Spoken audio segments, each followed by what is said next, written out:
Welcome, everyone. It's really good to see you. And maybe we should, before we do anything else, for all of our recollection, because we have someone new, let's introduce ourselves, and that way, too, if we have anybody else on, and I can't tell if we do have anyone on from the public, although I do know we're live.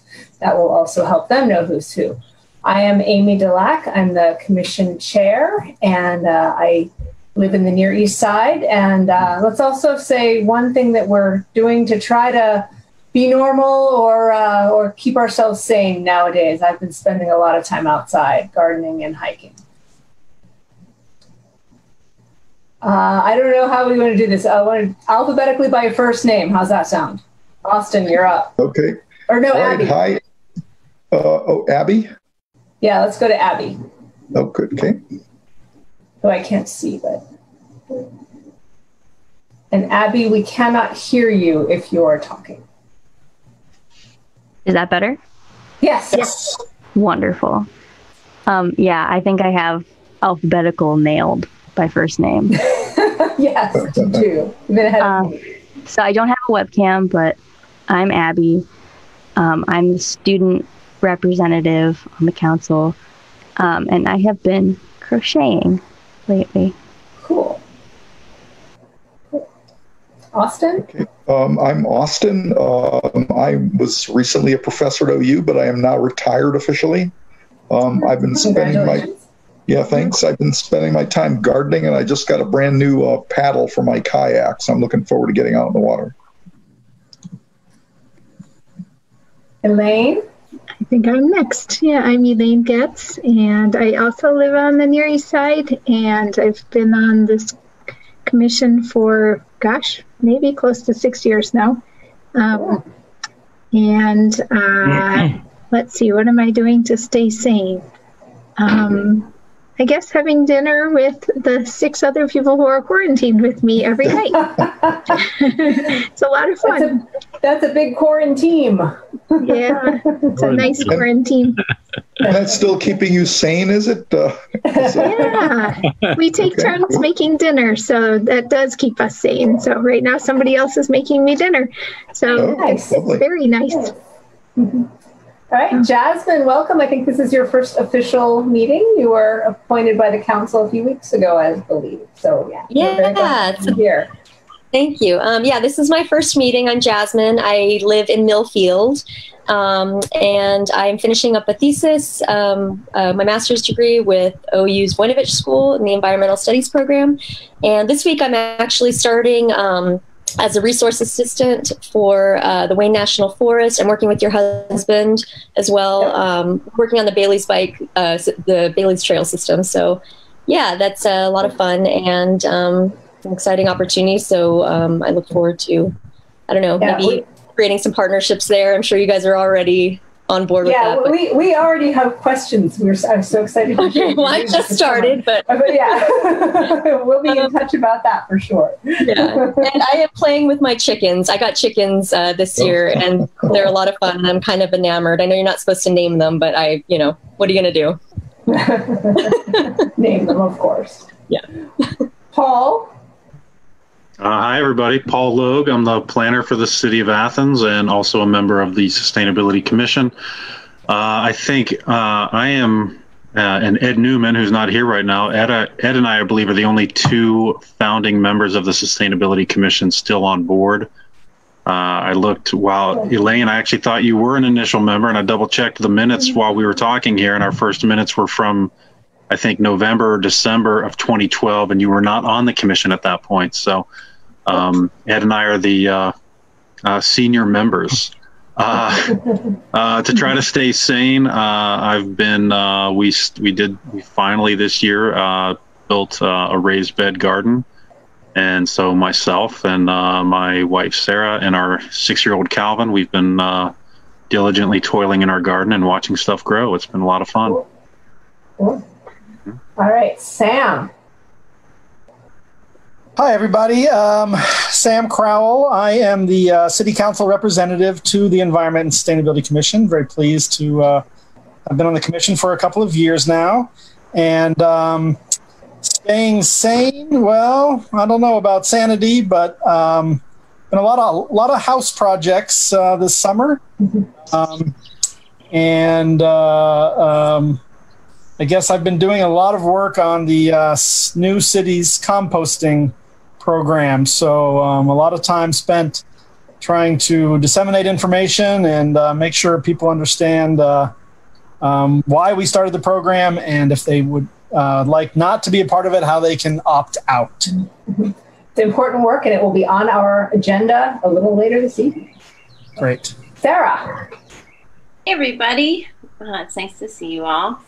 So I'm Sarah Conley-Ballou. I guess I've been on the commission going on to my second year now, so not all that long, but long, familiar, and associated with it. I work at Rural Action as our Sustainable Energy Solutions Director. And so I do live on a farm. We have, 13 acres, and it's over the years, we've built out a lot of garden space, a lot of chicken space, a lot of animal space. But the last several years, we really haven't had the time.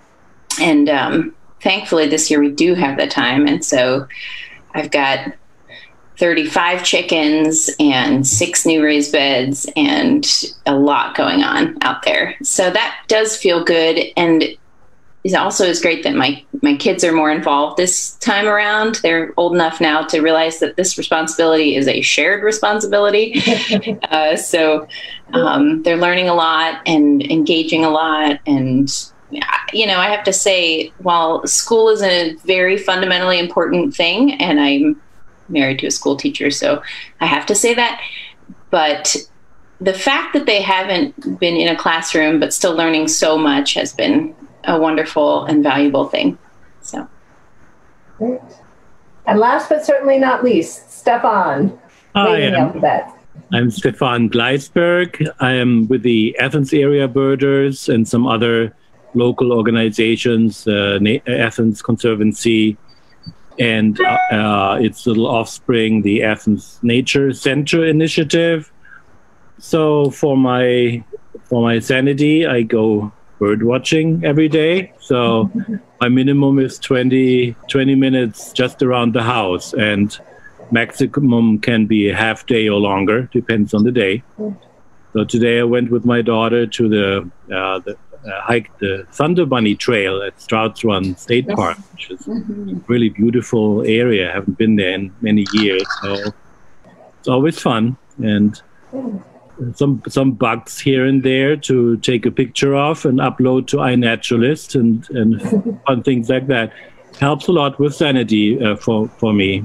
And I also have a quarantine here. I really like that word, quarantine.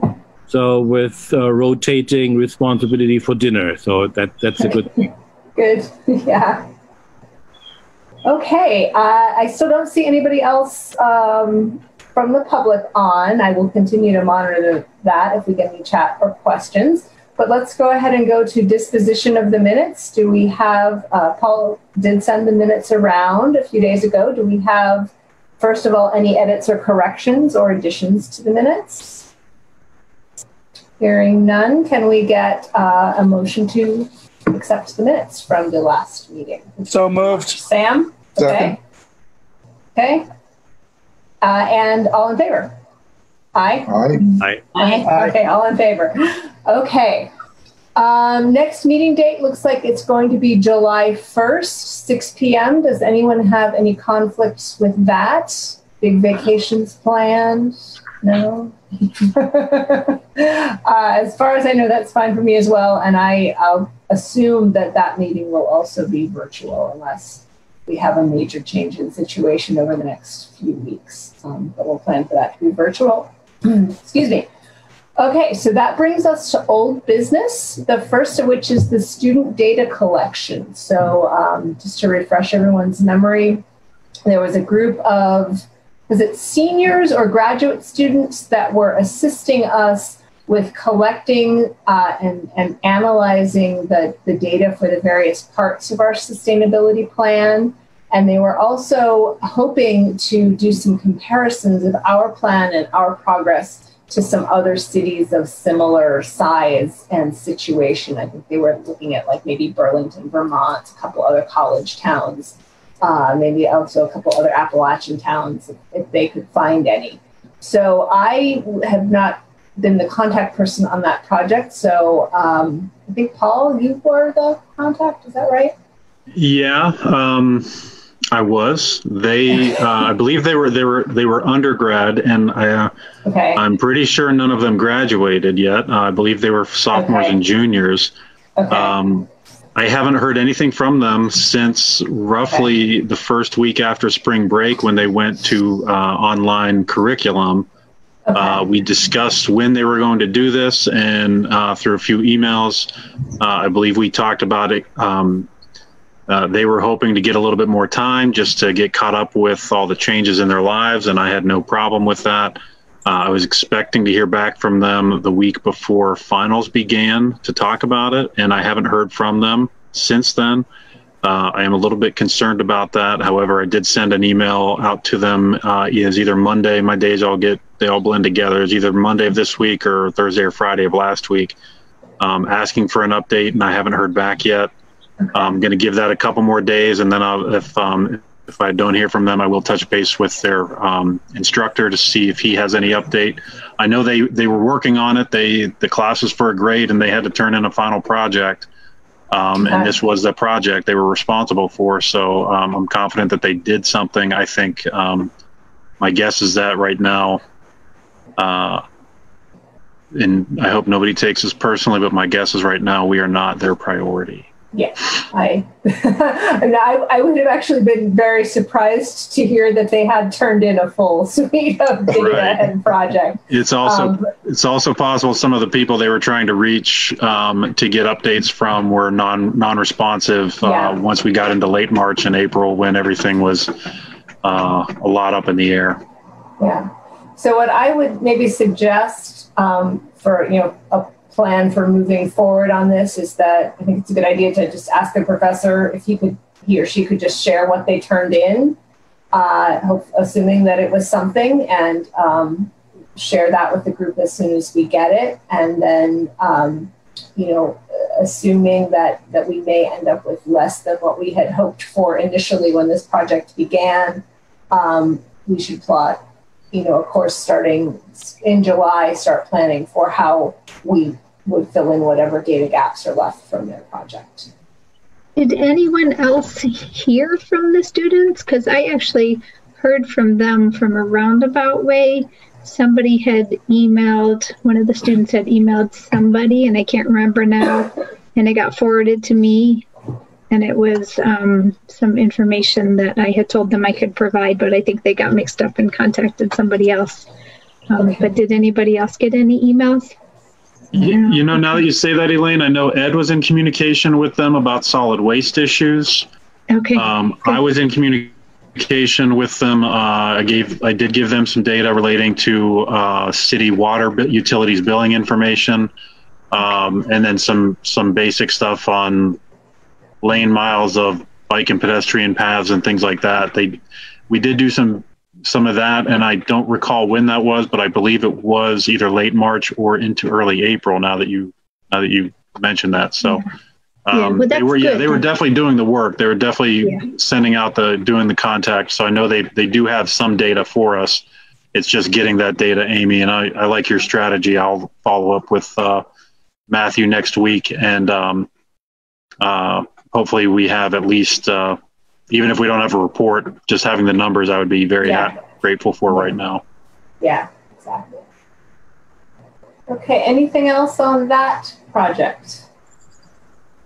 If not, we'll move on to biodiversity plan section. And I think like a lot of things that got put on hold when COVID hit, this will be a short update. I have not looked at it since our last meeting. I think that where we had left matters is that the commission members were actually going to give some more feedback. And I have not heard, I think, from anyone except I think Stefan, you had given feedback, in a previous iteration.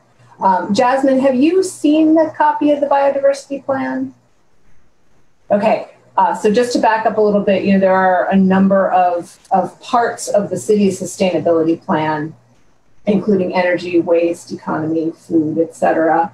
And Stefan last year had the idea that we should add a biodiversity plan to that. And so I started, I guess over last winter, I kind of got started and maybe did it bigger than it was supposed to be, but we've got a plan kind of talking about the current state of biodiversity in the city and some of the close surrounding areas, particularly Sells and Strouds, as well as talking about some of the threats that we still need to understand a little bit better, including climate change and invasive species, and then some potential strategies for preserving our natural areas and the biodiversity in the city. So I will send you that. I should have done that already, and I apologize for not having it. So, Amy, I don't know where the current version is. Okay, I'll send the current version out to everybody. In fact, there may even be some feedback from a couple OU professors that I didn't incorporate yet.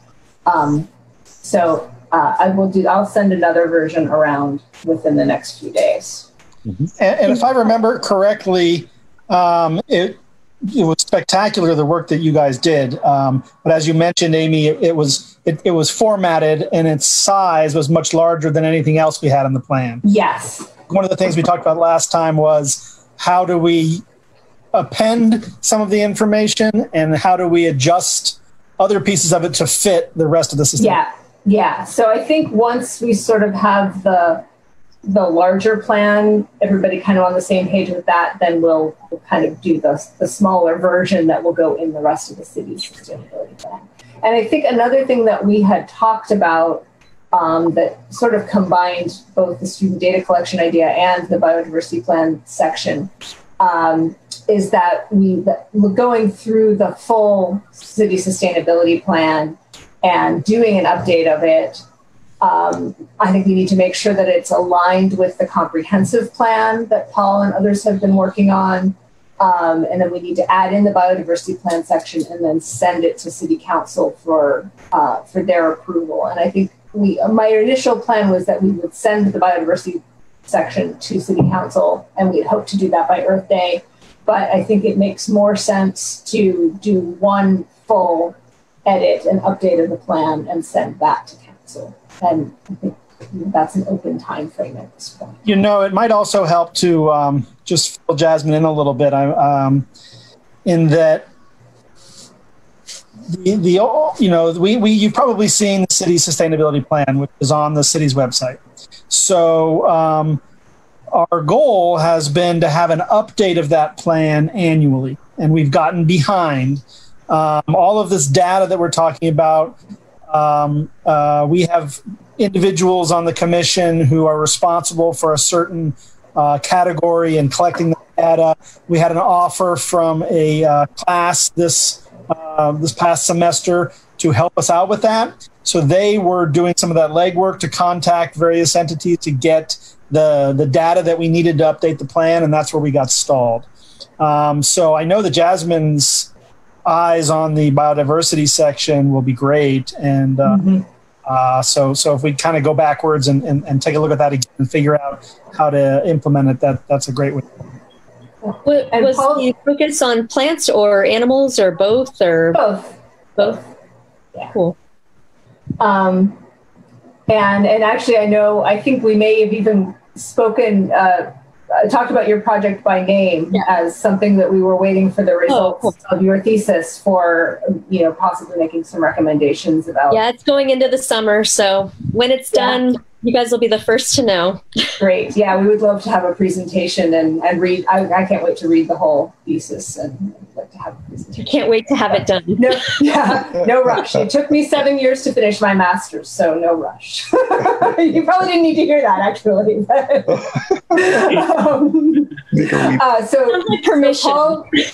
Paul did put a link to the current iteration of the plan up in the Zoom chat.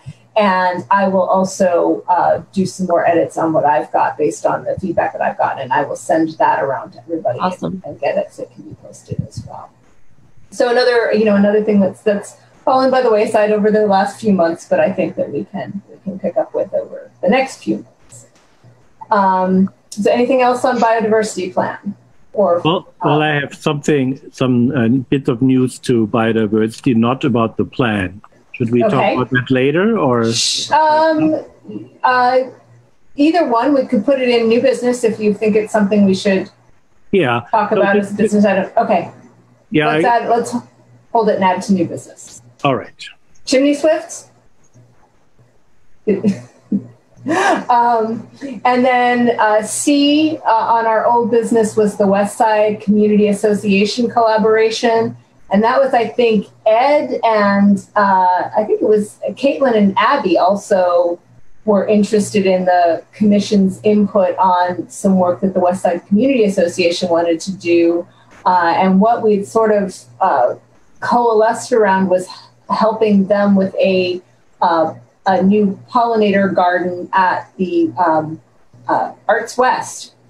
But I think, Abby, you can maybe fill us in whether anything got accomplished. This was another project that was in great, had a lot of momentum going, and then COVID, I think, just kind of shut it down. But Abby, if you have a better update than that, we'd love to hear it. And Abby, you are on mute, it looks like.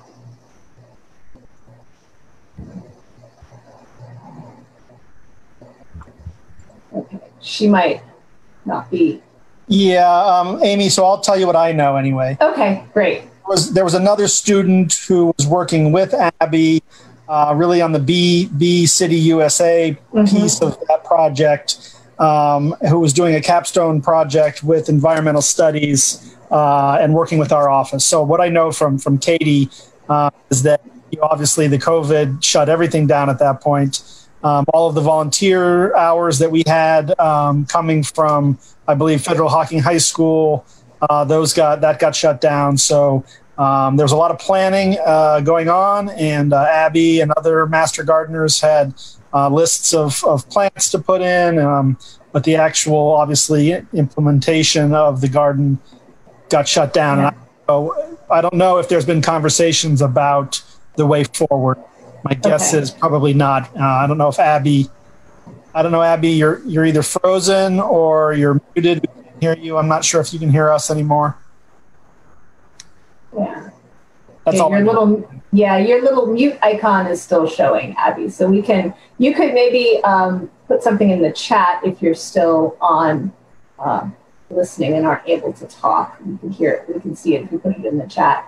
The only other bit of news I have is I am growing some milkweeds from seed, and I would love to donate those to the effort. So I put a few in my front yard, and I'll keep a few back. Hopefully they'll continue to survive. So you can't promise that Rob is more agreeing with them than I am in our house. But hopefully we can again once things return to normal a bit, hopefully we can pick that project back up as well. So on new business, so commission vacancies, and I've already forgotten what we said half an hour ago. We have just one vacancy, is that right, or two? There's one vacancy for a city resident, and I distributed the cover letter and the resume of Megan Almeida. Right. And I received I received no negative thoughts, completely positive from anybody who responded. So I will be bringing that up at council to have her officially approved, and I anticipate you will join us for our next meeting. Great. So do we need to make an official motion recommending? Okay. No, Paul looked into that. Okay. And it's really okay. Great. So hopefully we can if we want, but there's nothing in code. Okay. So hopefully by our July meeting, we will be back to full strength. Okay, so the next item of new business, and Sam, I'm going to rely on you for this one, is the city solid waste contract and the start of citywide composting. Sure. So, going on a year now, just to recap everybody, last spring, we had a failed bidding process. For numerous reasons, and the community came out strong in showing their support for who they consider a local community partner, Athens Hocking Recycling Centers. And a new bidding process was put out, and only 2 companies bid for the contract, Rumpke and Athens Hocking Recycling Centers. And Athens Hocking Recycling Centers was the lowest bid, as well as, in my opinion, the best bid. And so just past Monday, actually not this Monday, but last week Tuesday, Monday was a holiday, City Council approved the contract with Athens Hocking Recycling Centers for the next 3 years. As part of that, the request for bids, the city asked companies to bid on an alternate composting program. So it was not a requirement, and the city had not yet decided if they were definitely going to have a composting program, but they did ask bidders to supply the information of the cost of a program in their bid documents. HRC very wisely included alternate information. So they included what it would cost to service 1,500 accounts in the city of Athens for a single price. But because they knew the city pretty well, they supplied in their bid document an alternate way to charge, to provide the service for the city. And that included a $25,000 base bid and then $76 a year per account. And that works out to $6.33 a month. So that is, because it was in the bid, it wasn't something that the city council or the city administration negotiated with the HRC. That would be against the Ohio Revised Code. That would be completely illegal. But because they had put it in their bid document, we were able to, the city was able to accept that portion of what they had put in their bid. And so that is the contract that the city has agreed with. And then city council had to debate what kind of program. Initially, city council recommended that it be a program for every resident in the city, for every account, just like recycling. And then COVID hit, and we know that people are struggling financially, and we felt that this was not the time to add a new service and a new fee to all accounts. And so then we decided that we would amend the ordinance and make the composting an optional program.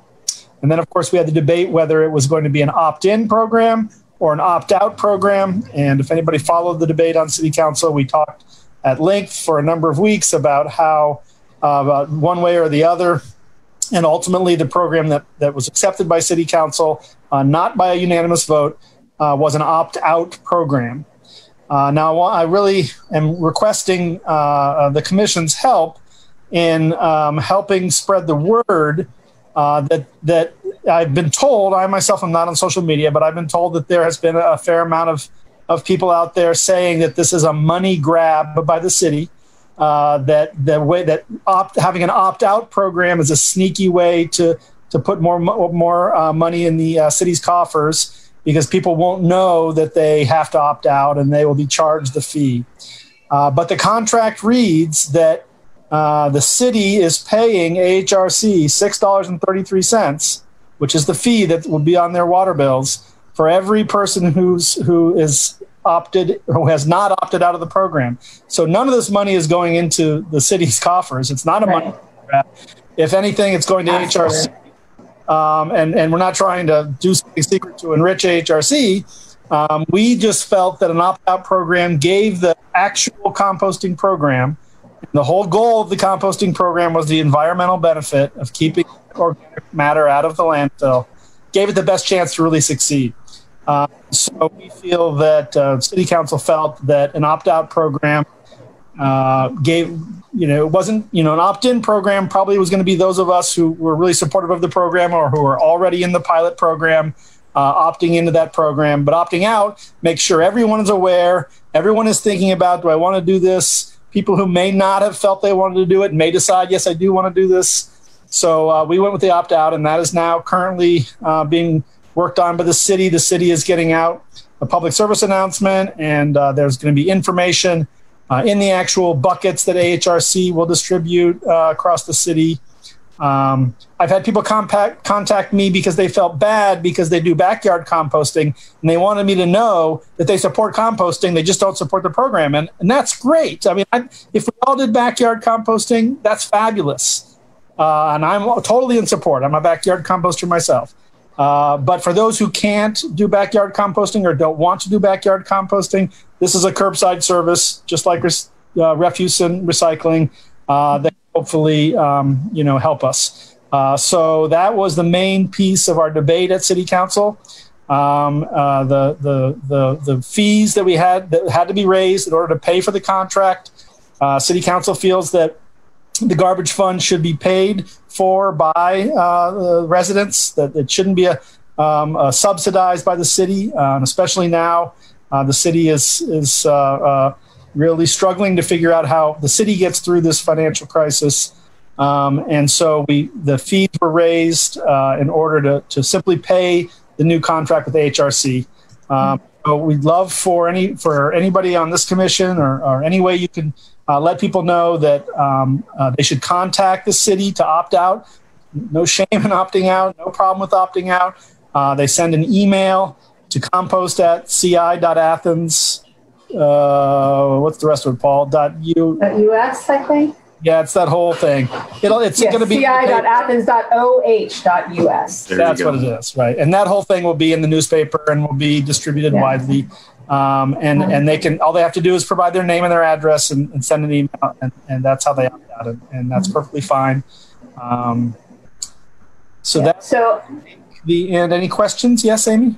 Yeah, I was just going to mention, first of all, full disclosure, I did send a letter to council members in support of the program. And I mentioned that I chair the Sustainability Commission. And I said that, unfortunately, the commission was not able to meet and formally voice our approval of of composting, but that I felt, personally and professionally, that the compost program was in line with the goals of the city sustainability plan.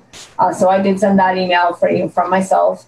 One thing that I want to make sure is correct. So I want to ask you, Sam, yeah. Do we still have, or will we going forward still have a price for a 32 gallons, like sort of a single trash and then a double trash price? Because I know when we first moved to Athens, they signed up for trash hauling, they default you at that double container price. And then I think it's like after a year or two, you can downgrade after you've sort of shown that you don't produce that much trash. And if that's still the case, I think there's probably a financial argument to be made that if you use the smaller trash size, you may find that you can use a smaller trash size by composting and therefore on balance save money. But before I say that out loud, I want to make sure that's true. What you have said is true. Okay. As you can imagine, Director of Code Enforcement, David Riggs, who ultimately came up with the recommended fees for all of the different rates that the city has, not just residential, but also commercial. The end result obviously has to equal the price that the city will pay HRC to do the service contract. And so we went back and forth, and he had lots of different recommended ways of doing that. Most accounts in the city of Athens are, as you said, Amy, on the 2-container rate. And there are lesser people on the 1-container rate. But as you said, it is fine to be on the 1-container rate. The way the city, a different ordinance reads is that if you've shown that you only need 1 container over a 12-month period, then you can switch from 2 to 1. And the city, the code enforcement is still looking at lots of different things that need to be regulated and need to be fixed, and that's one of the issues they're looking at.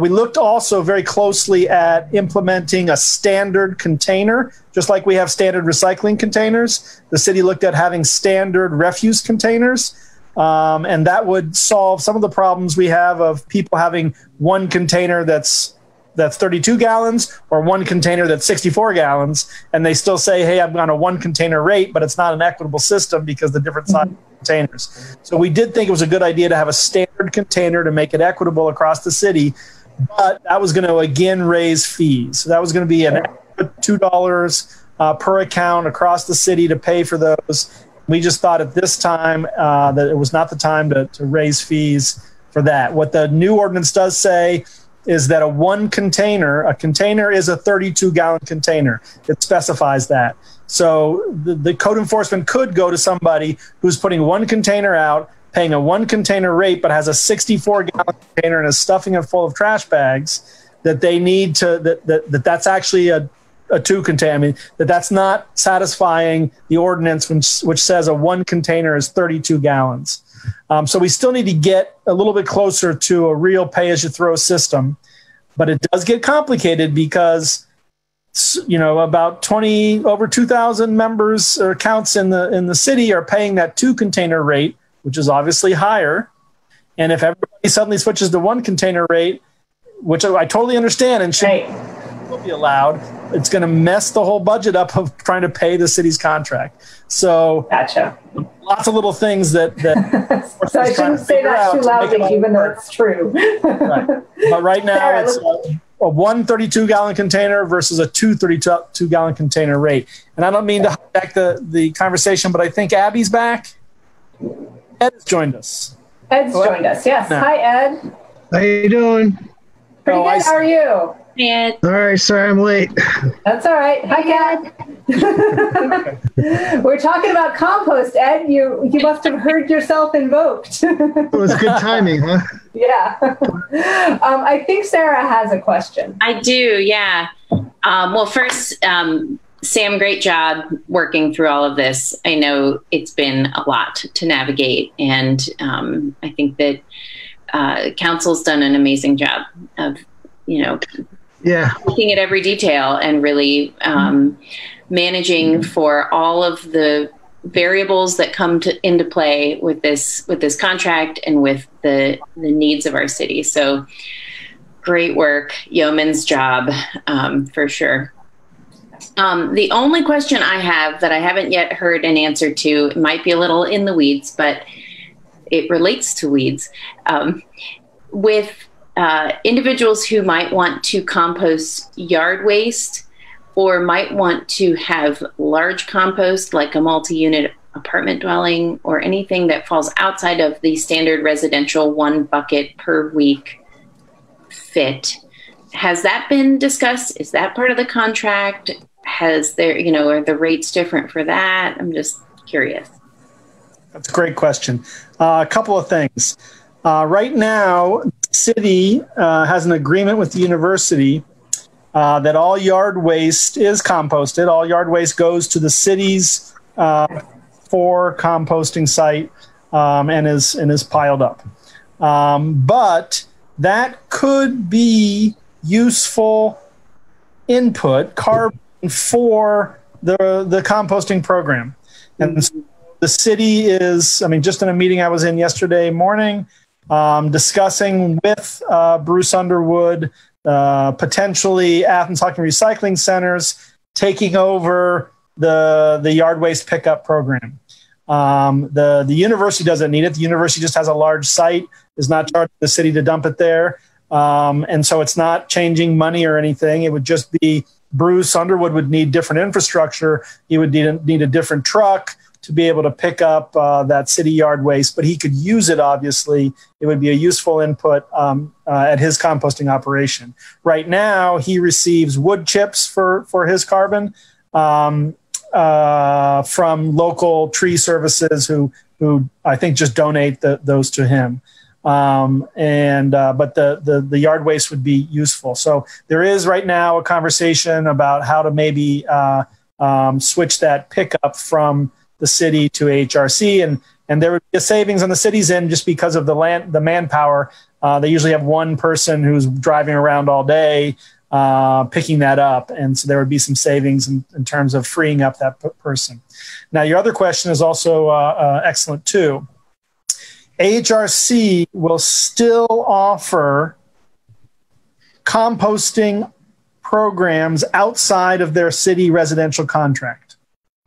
So if you are a restaurant or you are in the franchise district downtown, if you are a large-scale apartment building, then you can separately contract with AHRC for a composting program.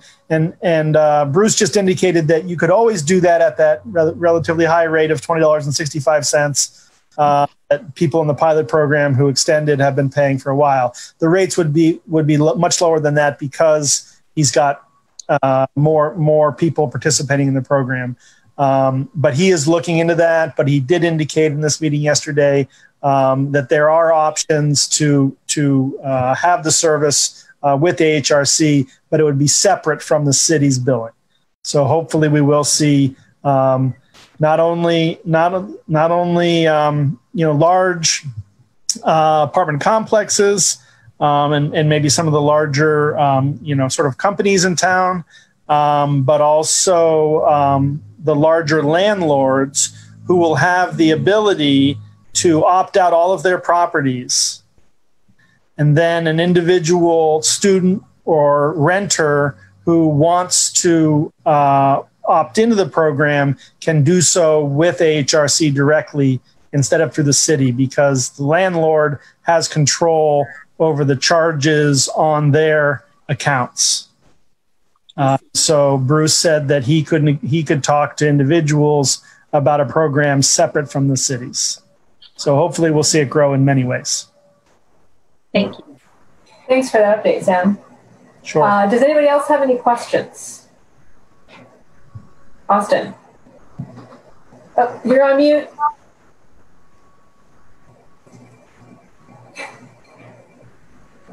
Still on mute. No, I was just waving to my daughter. Gotcha. Sorry. Okay. Okay. Okay. Anything else on solid waste? In that case, we'll take it to Stefan for new business. You're on mute too. Unmute. So, a little bit of news on the biodiversity front. So I finally received the GIS files that allowed me to create iNaturalist project sites for each Athens neighborhood. So I still need to spend a little bit of time to polish things up, but my plan is to launch that in the near future. So it will be a project of the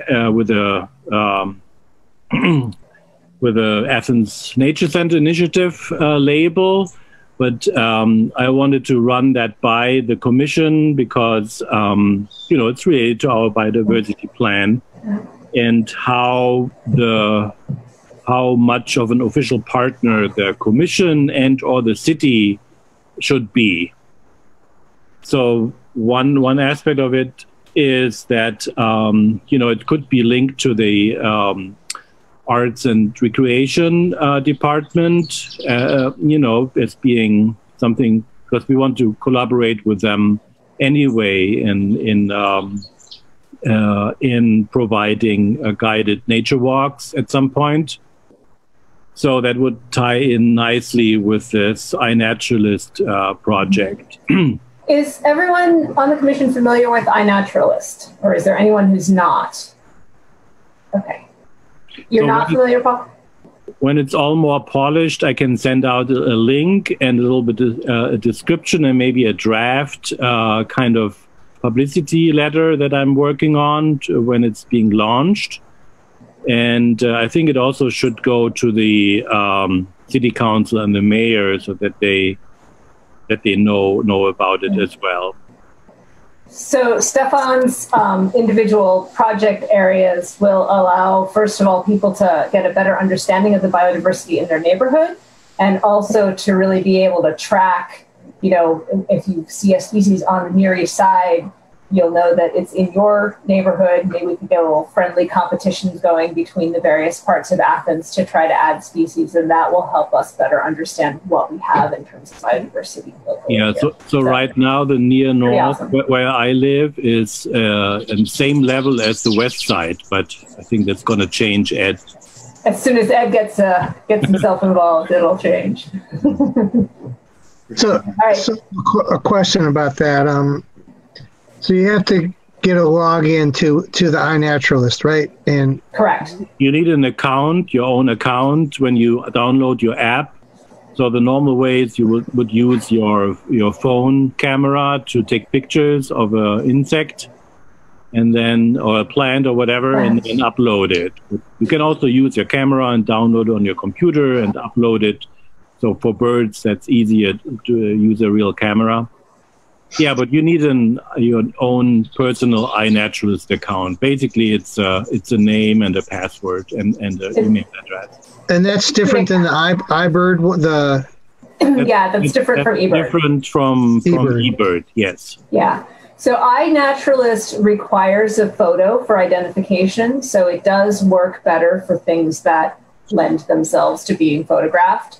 If I'm out birding, I will always use eBird rather than iNaturalist. And when I pull together species lists for our Athens biodiversity inventory for the plan, I used both iNaturalist and eBird.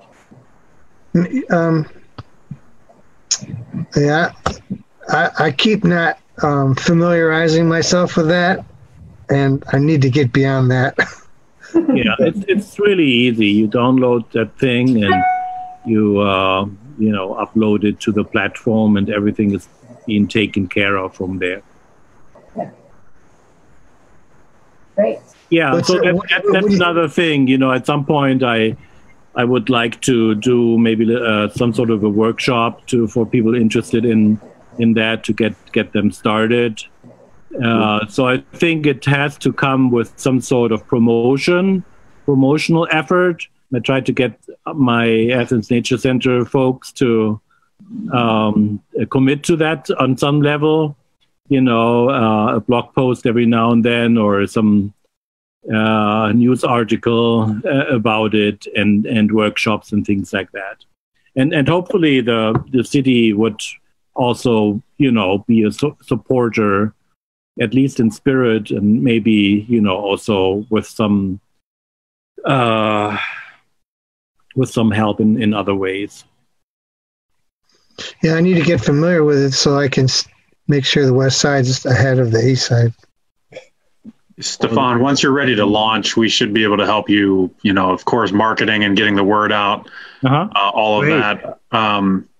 I can't speak for any of the other departments, but I do know that the Arts, Parks, and Rec department has one of their goals is to encourage more outdoor recreation of all types, passive recreation, as well as just physical, adventure type recreation. So this might be something that they'd be more than happy to really help promote. And they have good social media footprints and, members and all of that. So they have a pretty good reach, but we can help with all of that.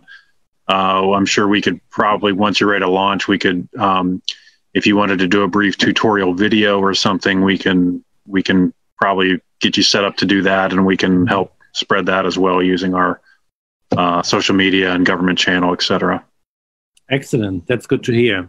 Good idea. Sounds like a great project. Thank you for working on it. Mm-hmm. Yeah. Cool. That's all. So if nobody has any other new business, I can give a real quick update on Wayne. So go ahead first, Sarah.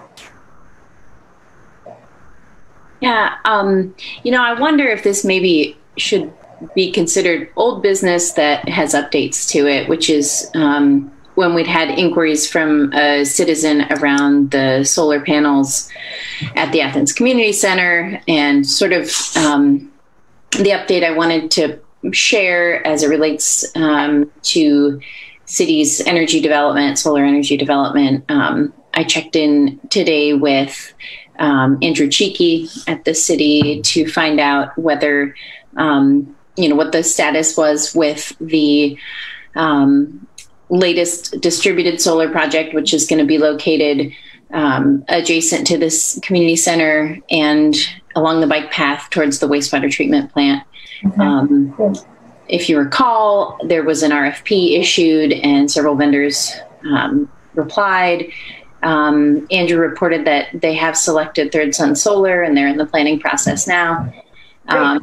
No updates on the timetable for the build, but it will be a design build power purchase agreement, which is pretty standard way to develop a solar project. So I thought that was a good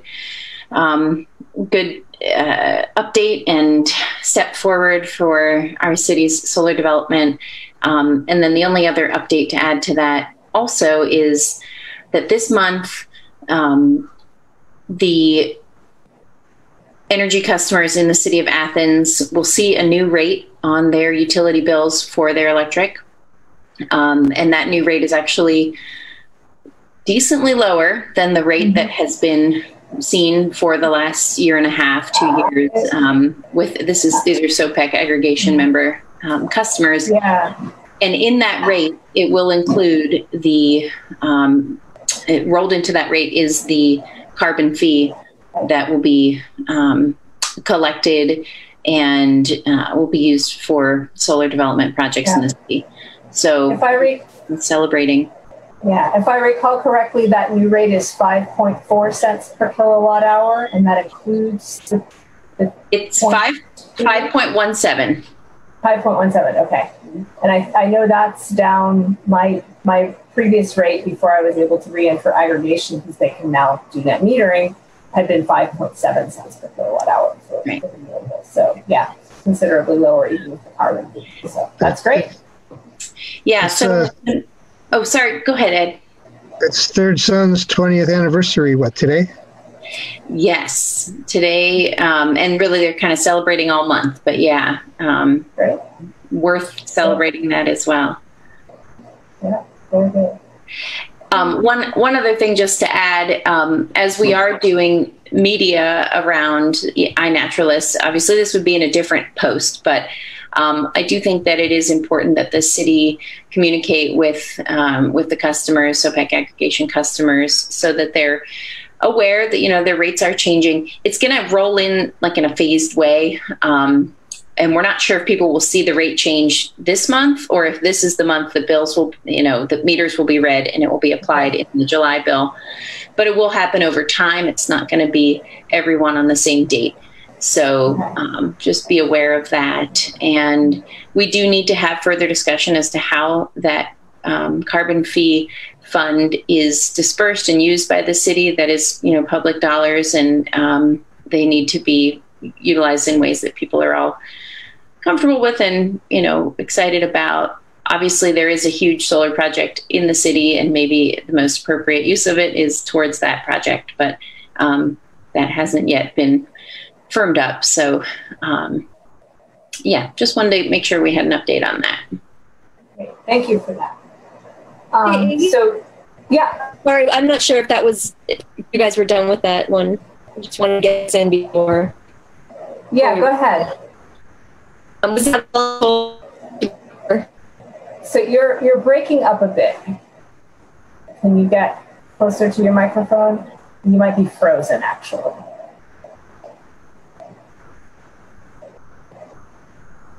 Someone light a match under her. Well, it looks like it's pouring down rain. At least I'm in the Plains Rural Action Office, and all of a sudden it's like a complete downpour. So maybe she's in a place where the service is affected by that. It Probably looks like you guys just here. Yeah. So Jasmine, hopefully we get you back in just a sec before we. She just went dark. I'll give a real quick Wayne update, just because there was a Wayne National Forest planning a call to a monthly update call this afternoon. They released their draft forest plan assessment back earlier in the winter, I think around January. Took comments on that draft assessment up until late March, and then this is, I think, the first meeting we've had since then. They are working through those comments on the draft assessment. They're hoping in the next few months to come out with their next version of that. They are also looking at trying to make their website a little bit more user-friendly, so that you can find things and keep people posted as things like they go through the process on. We'll get right back to you, Jasmine. Hang on just a sec. They go through the process on particularly the wilderness inventory and species of conservation concern. And they're also really interested in figuring out ways to do outreach and get feedback realizing that we are still both in the COVID crisis and that we are in an area where a lot of people don't have internet, high-speed internet. So they're trying to think about, different ways to reach people and get feedback from people. So that's the main things going on with the Wayne National Forest. And Jasmine, it looks like you're back. Okay, my connection is not very stable. Like I said, I'm out in Millfield and it's raining, so it can happen. But if I get cut off, I'll write all this down. But I've just been thinking the last couple months a lot about sustainability, and now with the current situation that we're in with both COVID and social unrest that's happening, and how this commission can. I don't know if we're thinking, if we're sort of shifting gears now and thinking about, like, things are changing very quickly, right? Mm-hmm. So, for example, back to chickens. I know that backyard chickens have come up before in Athens. Food is increasingly an issue for people. And now with this composting initiative coming forward, I'm wondering if, that might be something that the commission might be interested in pursuing again, or other food growing initiatives, or just in general, what if we're starting to think about, I think things have changed probably since the last time you guys have met. So, I think that's a huge topic and a really important topic, and maybe one that we should put on the agenda for next month, and we can all give it some thought. Absolutely. And brainstorming. Seeing that it is now 7:04, I think that the sustainability plan does have a food section, and I think that's always kind of been our slightly orphaned section. Like, we've never really thought much about metrics for that beyond, like, how many people are going to the farmer's market and how many local restaurants do we have in 30 Mile Hill. I think there's a lot of room to make that bigger and more robust. And I haven't lived in Athens long. I've heard stories about chickens being a big fight in the past that we have to decide whether we want to reopen or not. But I heard that too. I think there's definitely a lot. Things have changed in the last 10 years. Yeah. And I think the last several months have really driven home how important it is to have a vibrant local food system and to connect people to that. So I think it's a great topic that we should give a full consideration to, not just try to squeeze it in the last minute. So I would propose that for the next month. Just putting it on the agenda for next time. Yeah. And Amy, just one last quick thing, which is that I think everybody probably saw that Abby wrote something in the chat. She said there's no new updates, but she actually sent me a private chat too that said that she has plans to go in there. So she's hoping that something will happen there soon, and that she's going to reach out to Emily again and see if something smaller can happen there soon. So I just wanted to make sure everybody knew that. Great, thank you for that. Yep. Okay, anything else for the good of the order? If not, we'll entertain a motion to adjourn. So moved. Second? All right, seconded. All in favor? Aye. Aye. All right, thank you, everybody. Be safe.